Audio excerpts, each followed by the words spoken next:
Hello Golden State Warriors fans, we are here once again to bring you the latest news related to our team, and I would like to emphasize how committed we are to improving our performance to achieve great results. Before we dive into this intriguing news, I kindly request you to show your support by clicking the like button, and if you are not yet subscribed to our channel, I invite you all to join us on an exciting journey. Remember to turn on notifications so you don't miss anything. LeBron James and Stephen Curry could follow in Michael Jordan's footsteps, but with a twist. As the NBA enters a new era of broadcasting, networks are scrambling to redefine how the game is covered, and who tells its story. With NBC Sports set to take over the NBA broadcast rights next season, there's growing buzz around the idea of bringing in iconic voices like Michael Jordan to elevate the experience. So, how does ESPN plan to keep up? For ESPN, the dream scenario involves two of the most influential players of this generation, LeBron James and Stephen Curry.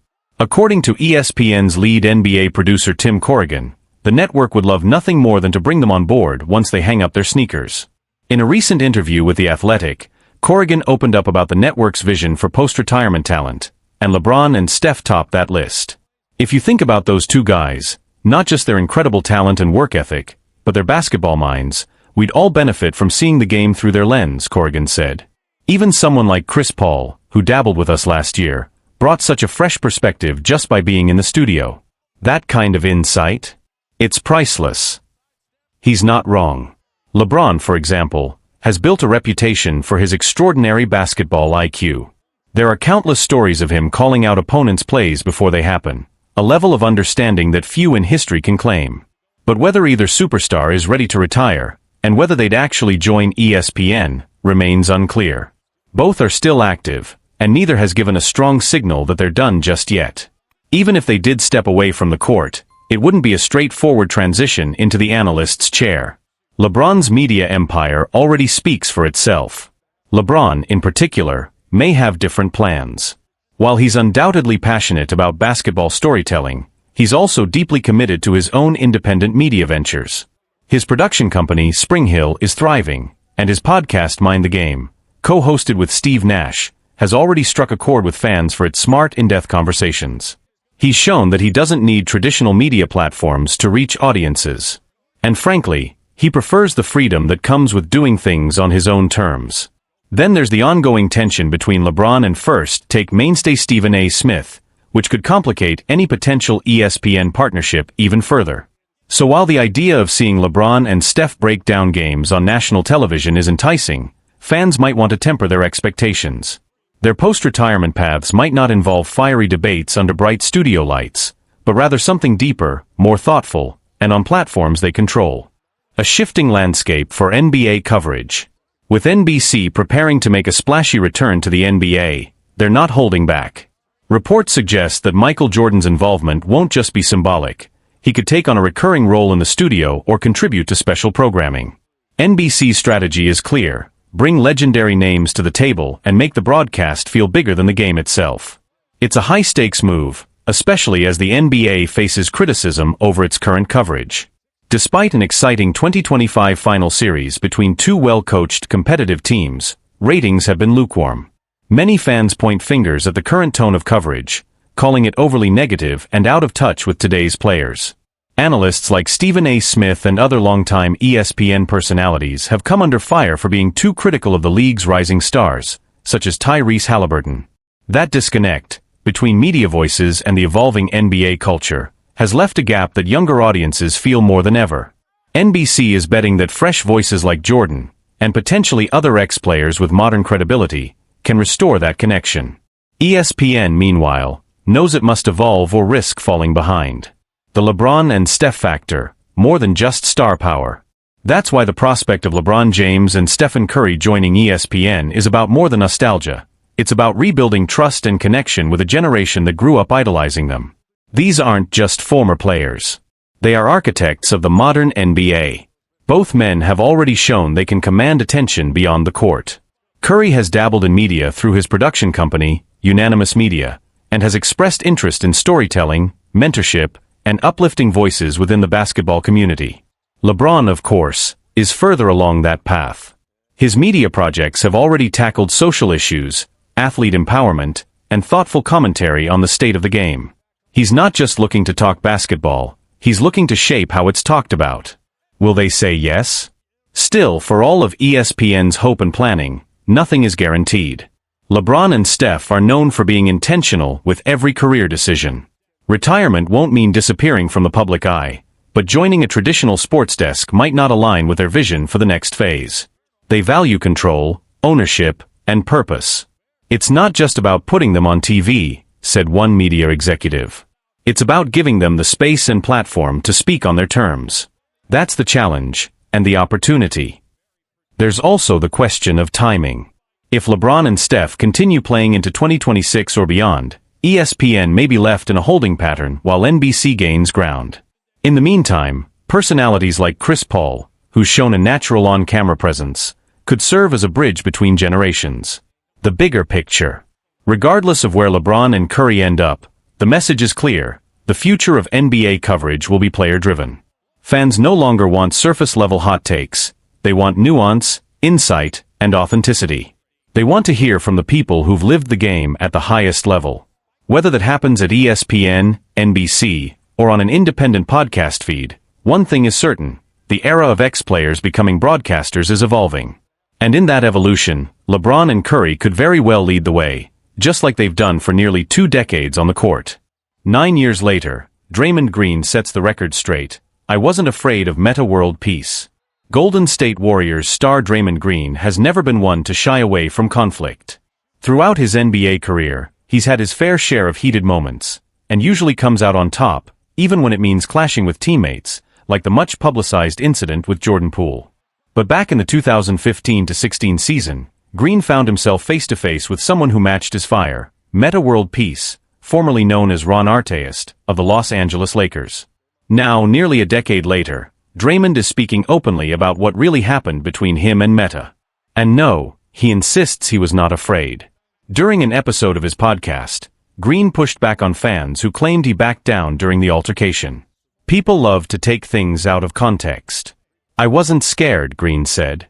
"But here's the thing, I wasn't scared, and neither was he." And in the NBA, when two guys stand their ground with mutual respect, you just move on. That's the unwritten rule. You're not afraid of me, I'm not afraid of you, so let's get back to work. What made this moment even more compelling? Metta World Peace, who was present during the podcast conversation, nodded in agreement, showing there's no bad blood, only mutual respect. And that respect runs deep for Draymond. "I've got the utmost respect for that guy, not just for how he played the game, but for how he carried himself as a competitor," Green explained. While Draymond is known for his fiery personality and intensity on the court, when he admires someone, he makes it known, and Metta is clearly one of those rare few. It may have taken 9 years, but now fans finally have the full story behind one of the most talked-about showdowns in recent NBA memory. And if anyone was hoping for another Malice at the Palace moment, Metta made sure that wasn't going to happen. The exchange between Draymond and Metta didn't just bring closure to an old moment, it reignited conversations around physicality, toughness, and respect in today's NBA. For many longtime fans, it served as a rare moment of authenticity in a league that some argue has become too sanitized compared to previous eras. Following the podcast episode, clips of Draymond and Metta's interaction quickly went viral on social media. NBA Twitter lit up with reactions, as fans debated whether today's players would have handled the situation the same way. Some praised Green for finally addressing the rumors head-on, while others applauded both players for showing what real mutual respect looks like between fierce competitors. Former players even chimed in. Matt Barnes, a longtime friend of Metta and former teammate of Green, said on his own podcast, "That's what the league used to be, tough dudes handling things like men, not looking for drama, just settling it with respect. I loved seeing that." And while Green has often been painted as a villain in the league due to his aggressive play and frequent technical fouls, this moment allowed fans to see a different side of him, a seasoned veteran who values the competitive spirit and the unspoken code among players. It also reminded fans just how intense Metta World Peace was during his playing days. Known for his role in the infamous Malice at the Palace Brawl in 2004, Metta built a reputation as one of the league's most unpredictable and physical defenders. Yet in his exchange with Draymond, he showed calm maturity and even admiration, highlighting how far he too has come since those days. In the bigger picture, this moment adds another layer to Draymond Green's complex legacy. Love him or hate him, he's undeniably one of the most passionate, outspoken, and respected voices in the game. His comments about Metta world peace weren't just about setting the record straight, they were about honoring the past while embracing how the league has evolved. As for Metta, the interaction seemed to symbolize peace, quite literally, with his former self, and with a generation of players who came after him. When asked after the show whether he saw himself in Green, Metta smiled and replied, "Absolutely. Draymond reminds me of me in so many ways. Passionate, intense, misunderstood, but always playing to win. And that's why I respect him." With both men now more reflective than reactive, this long-buried confrontation has turned into something rare in sports, a shared moment of growth and mutual recognition between two warriors of different eras. Warriors make draft intentions clear as they target experienced talent. Signs point to a win-now mindset, and that could be a good thing. As the Golden State Warriors prepare for the 2025 NBA Draft, they currently hold just one pick, no. 41 overall, acquired from the Miami Heat in the Jimmy Butler trade. While this year's draft class isn't as deep as in years past, largely due to the increasing appeal of nil deals keeping talent in college, the Warriors are clearly determined to find value in the second round. And they're not just hoping to land a project. They're aiming for someone who can contribute right away. Their strategy? Focus on seasoned college players, the kind who bring maturity, experience, and a higher floor from day one. The message is clear: Golden State is looking for impact now, not later. A ready-made contributor is the goal. Sure, there's still a chance the Warriors move up into the first round if the right deal presents itself. But their current approach suggests they're content with maximizing the value of pick no. 41, and they have a proven track record of doing just that. In 2024, they snagged Quinton Post with the 52nd pick, and he quickly carved out a spot in the rotation, even starting several games as a rookie. In 2022, they drafted Klay Santos, a then-teenage international prospect, at no. 55, and he's since become a reliable contributor. Post's success, in particular, seems to have shaped the team's pre-draft strategy this year. Golden State has invited mostly players who spent 4 or more years in college, guys who know the game, understand team dynamics, and don't need to be taught the basics. They're looking for players who can step in and make an impact from day one. Two key prototypes: scoring guards and defensive bigs. A closer look at the list of prospects they've brought in reveals two clear archetypes: scoring guards who can create offense, and defensive-minded big men who can anchor the paint. Among the guards, names like Missouri's Caleb Grill, Nebraska's Bryce Williams, Gonzaga's Ryan Nembhard, and Houston's LJ Cryer stand out. All four averaged double figures last season, with Williams pouring in an impressive 20.4 points per game. On the frontcourt side, the Warriors have shown strong interest in Oregon's Nate Bittle and Kentucky's Amari Williams, both of whom bring size, rebounding, and defensive toughness. Bittle, for example, averaged 14.2 points, 7.6 boards, and nearly 2 assists per game last season. Why this matters? These position targets aren't random. The Warriors are likely preparing for roster shakeups, with Pat Spencer and Gary Payton II potentially departing, and need a reliable backcourt scorer to fill the gap. Likewise, with their current big man rotation needing a boost, adding a strong presence inside is a logical move. While drafting older players might seem conservative, it reflects a bigger truth: the Warriors are still focused on winning now. And if history is any guide, their pick at 41 could very well end up being another hidden gem who earns minutes early in the season. For fans, that means one thing: keep your eyes on draft night, because whoever Golden State selects might be ready to make an impact sooner than you think. Warriors draft strategy: aiming for immediate impact. The Golden State Warriors' approach to the 2025 NBA Draft underscores a commitment to immediate competitiveness.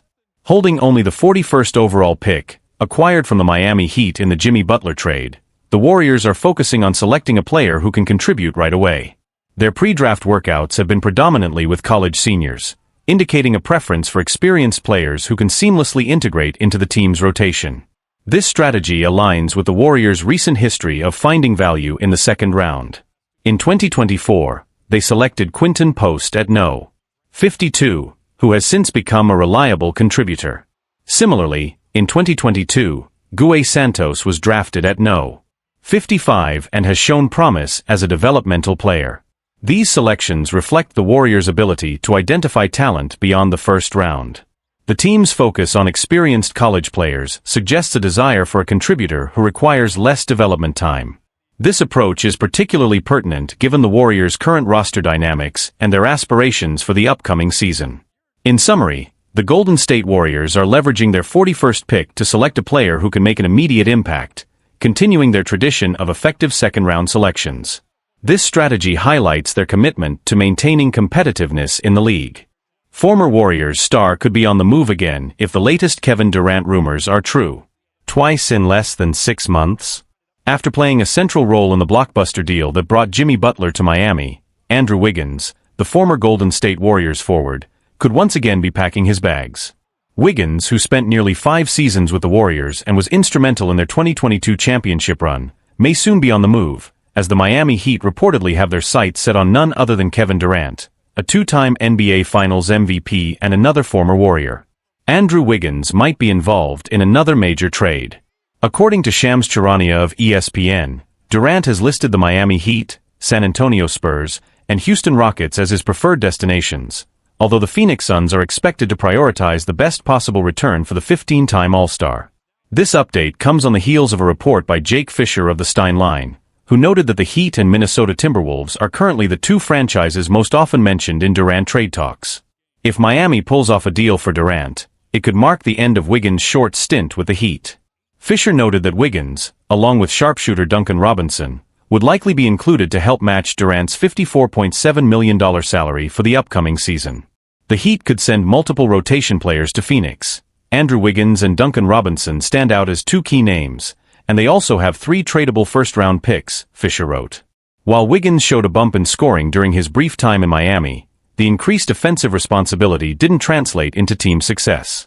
The Heat went just 6-11 over the final 17 games of the regular season and were eliminated in the first round of the playoffs by the Cleveland Cavaliers. In that series, Wiggins struggled to find his rhythm, averaging just 11.5 points, 3.3 rebounds, and 2.3 assists while shooting only 37.2% from the field, a disappointing finish for the former No. 1 overall pick. Durant to Miami, a full-circle twist? From Miami's perspective, swapping Butler and Robinson for Durant could be a bold but potentially rewarding move. However, Fisher noted that Miami's ability to close such a deal might hinge on their willingness to include rising rookie Kel'el Ware, a second-team all-rookie selection who has shown serious potential. Ironically, a Durant-Wiggins trade would bring things full circle. When Durant left Golden State for Brooklyn in 2019, the Warriors used the resulting cap space and assets to land Wiggins and later, Jonathan Kuminga, in a deal involving D'Angelo Russell. So far, there's been no indication that the Warriors are looking to rekindle their interest in Durant, even after nearly pulling off a reunion back in February. Any new attempt would likely require parting with Butler, which would be a massive gamble given how well he performed toward the end of the season. Still, as the off-season heats up and trade talks intensify, all eyes are on Miami. Will Wiggins once again become a key piece in a franchise-defining move? Or will the Heat pivot and find another path forward? One thing is certain, the NBA offseason is just getting started, and with names like Durant and Wiggins on the board, the league could look very different by the time October rolls around.